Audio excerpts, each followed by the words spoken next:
Selamat malam, selamat bertemu kembali di channel RNTV.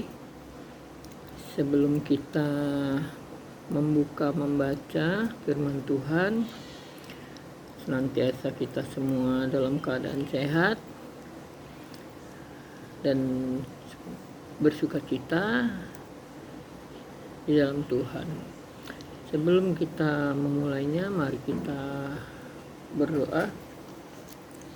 Bapa yang ada dalam kerajaan surga, kami datang memuji dan membesarkan nama-Mu. Kami berterima kasih untuk napas kehidupan sepanjang hari juga ya Bapa, kesempatan sehingga kami dapat melakukan aktivitas kami.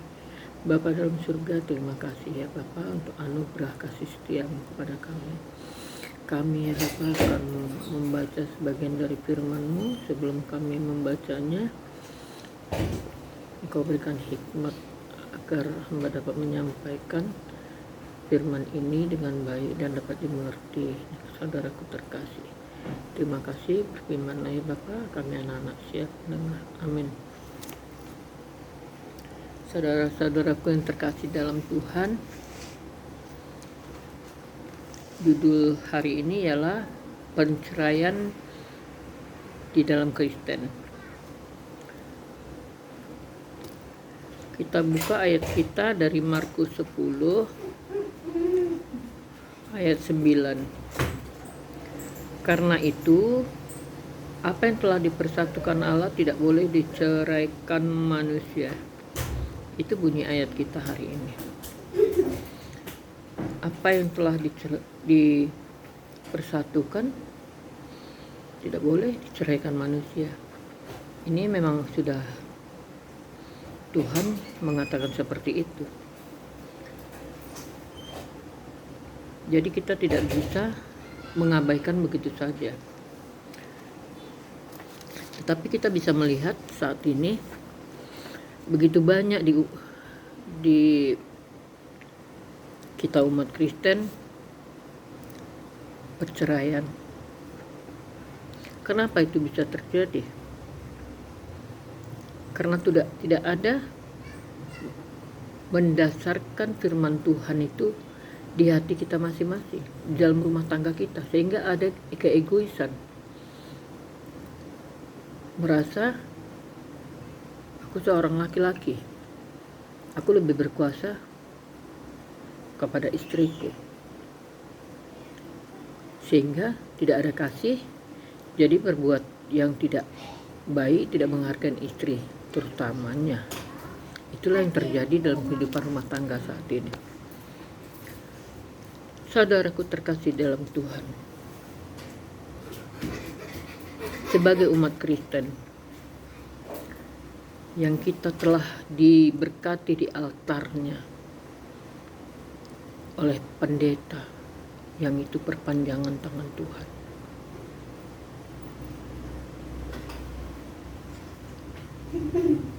Tuhan sudah mengatakan apa yang telah disatukan tidak dapat diceraikan manusia selain oleh kematian.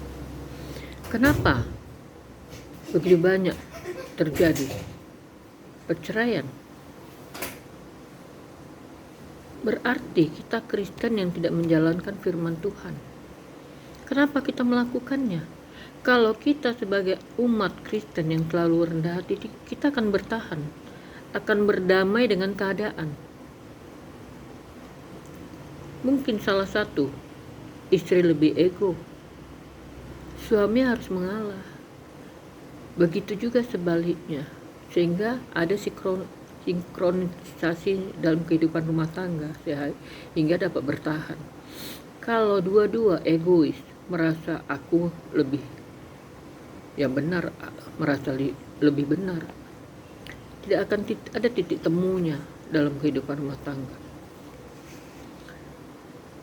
Saudaraku yang terkasih dalam Tuhan, ingatlah Tuhan sudah memberkati kita di harta. Tuhan mengizinkan kita untuk bersatu, berarti untuk selamanya. Kenapa dengan hal-hal yang kecil kita harus bercerai? apabila masih bisa dikomunikasikan, diperbaiki, kita berdamai dengan diri kita.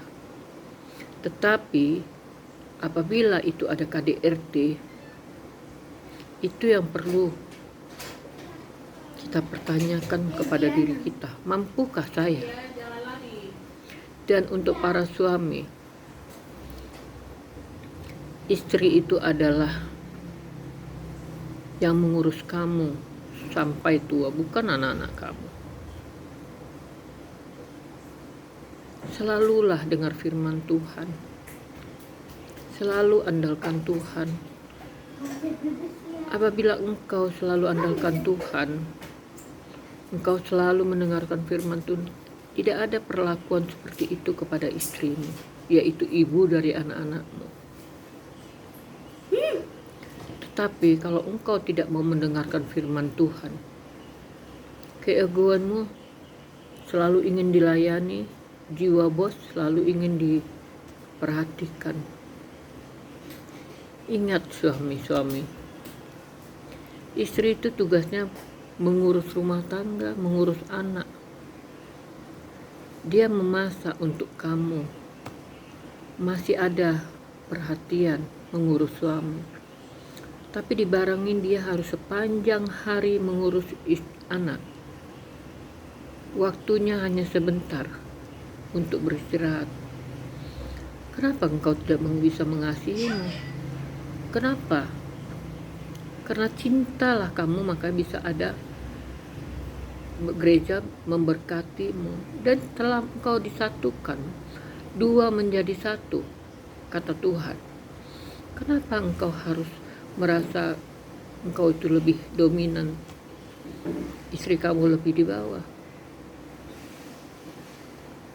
Jangan ya, saudaraku terkasih. Begitu juga para istri. Jangan karena suami baik, kamu juga tidak menghargainya. Di dalam kehidupan rumah tangga harus saling menghargai, sehingga itu menjadikan kerukunan, kedamaian. Tuhan senang dengan keadaan seperti itu. Saudara-saudara, walaupun banyak saat ini perceraian, bahkan ada yang menikah lagi dengan pemikirannya sendiri, itu tidak apa-apa. Tidak.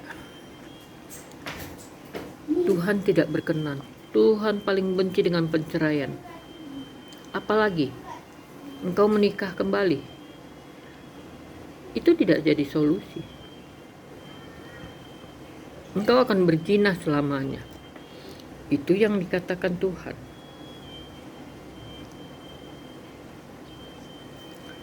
Di Maleki 2 ayat 16, sebab aku membenci perceraian, firman Tuhan Allah Israel. Juga orang menutupi pakaiannya dengan kekerasan, firman Allah semesta alam. Maka jagalah dirimu dan janganlah berkhianat. Saudara terkasih dalam Tuhan, kita harus menjaga kesucian perkawinan. Jangan berzina. Tuhan sudah memberkati kita dalam kehidupan berumah tangga. Pasti tak ada yang mulus. Tiap hari penuh kebahagiaan. Pasti kadangkala ada kesalahpahaman. Tapi itu yang hal biasa dalam kehidupan berumah tangga. Tetapi bukan hal tidak bisa diperbaiki.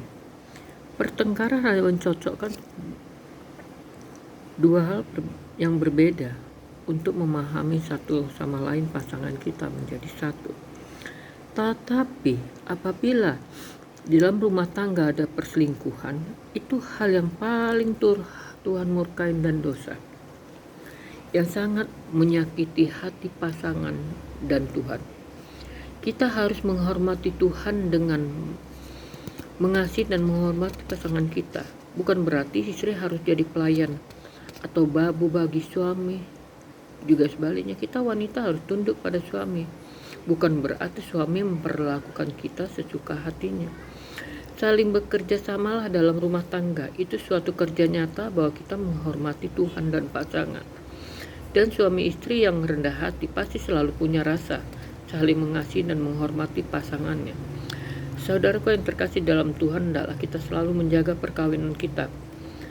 Perceraian selain dibenci Tuhan itu juga tidak suatu solusi untuk kehidupan rumah tangga yang lebih baik. Setiap rumah tangga pasti mengalami pertengkaran. Solusi ialah berdamai. Seperti di Korintus 1 ayat 7, 1 Korintus 7, 10 sampai 11 yang berbunyi,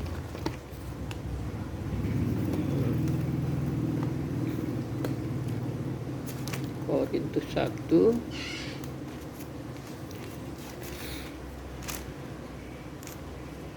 maaf saudaraku,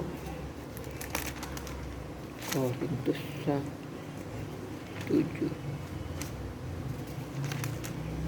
Korintus 7 1 Korintus 7 10 sampai 11. Kepada orang-orang yang telah kawin, bukan aku, tetapi Tuhan perintahkan supaya seorang istri tidak boleh menceraikan suaminya. Dan jikalau ia bercerai, ia harus tetap hidup tanpa suami atau berdamai dengan suaminya. Dan seorang suami tidak boleh menceraikan istrinya. Ini firman Tuhan, bukan kata saya. Tuhan tidak menyukai perceraian. Kenapa kita terlalu ego? Yang lelaki juga wanita. Kenapa kita harus bercerai? Kalau kita mendasari rumah tangga dengan firman Tuhan, itu tidak akan terjadi.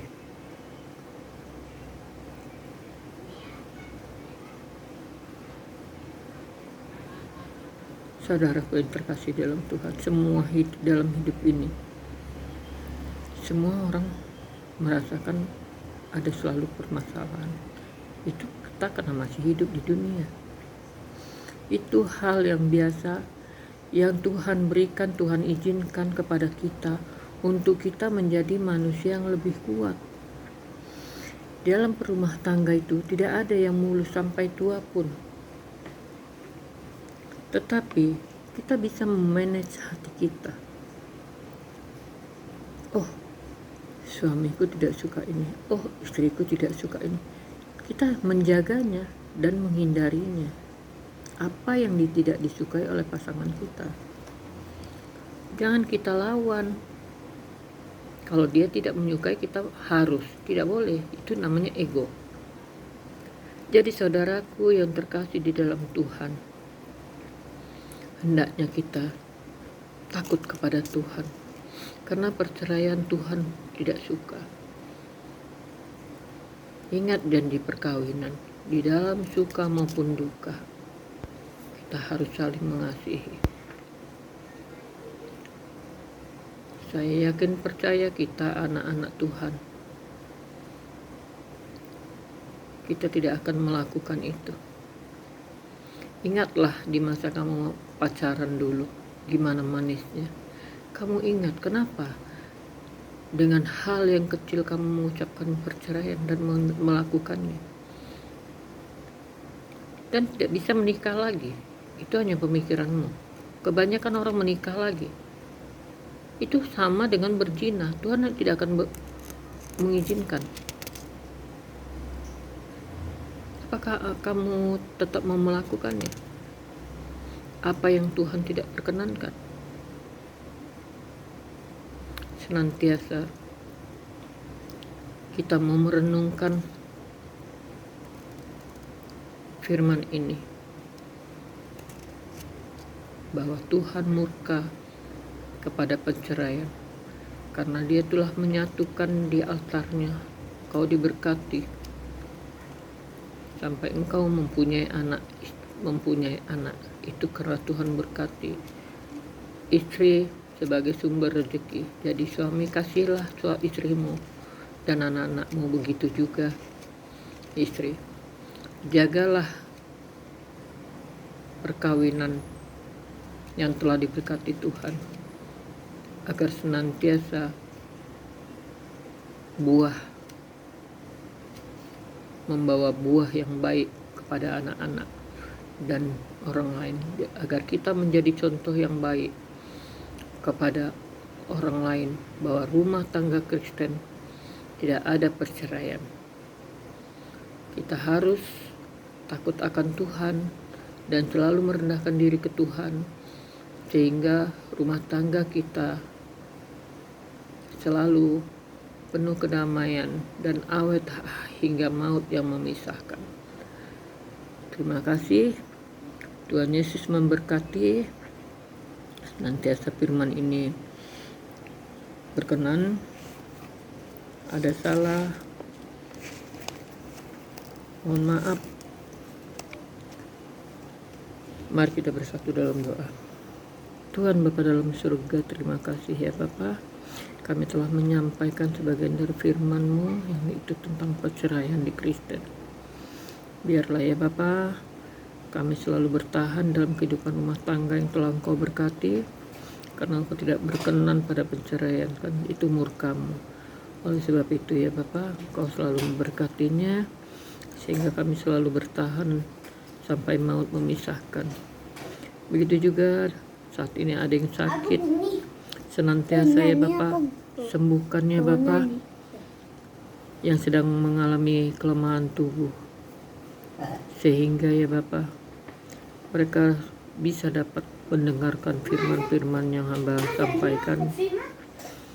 Begitu juga ya Bapa, agar firman yang disampaikan menjadi pedoman bagi kehidupan kami untuk menjalankan kami dalam berumah tangga. Ya Bapa, senantiasa anak-anak-Mu selalu takut akan Kau dan mengandalkan Kau, bukan mengandalkan diri sendiri. Oleh sebab itu, terima kasih ya Bapa untuk firman yang disampaikan. Dan begitu juga Kau telah mengajarkan doa yang sempurna, yaitu doa Bapa kami. Bapa kami yang dalam surga, dikuduskanlah nama-Mu, datanglah kerajaan-Mu, jadilah kehendak-Mu di bumi seperti di surga. Berikanlah kami pada hari ini makanan kami secukupnya, dan ampunkanlah kesalahan kami seperti kami juga mengampuni orang bersalah kepada kami. Dan jangan membawa kami dalam pencobaan, tetapi lepaskanlah daripada yang jahat, karena Yang punya kerajaan dan kuasa dan kemuliaan sampai selama-lamanya. Amin, amin, amin. Tuhan Yesus memberkati. Selamat beristirahat. Sampai ketemu esok. Senantiasa Tuhan menjaga kita dalam tidur kita, dan besok pagi kita bisa dibangunkan dalam keadaan sehat, sukacita, damai sejahtera, dan punya hati yang baru. Amin. Terima kasih.